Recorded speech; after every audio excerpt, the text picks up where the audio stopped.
meja aku panggung ya. Beca. Koi si nona bonengan.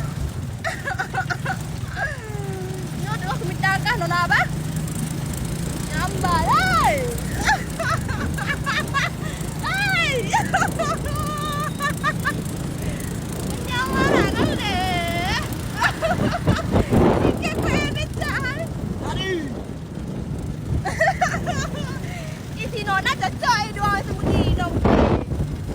Pak Haji, lepas saya kerja je. Nyo kan, you minta le Mama Arzai bonengan.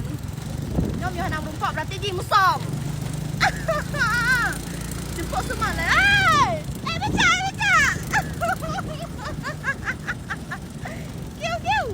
Kiu le. Kiu. Wow, kiu.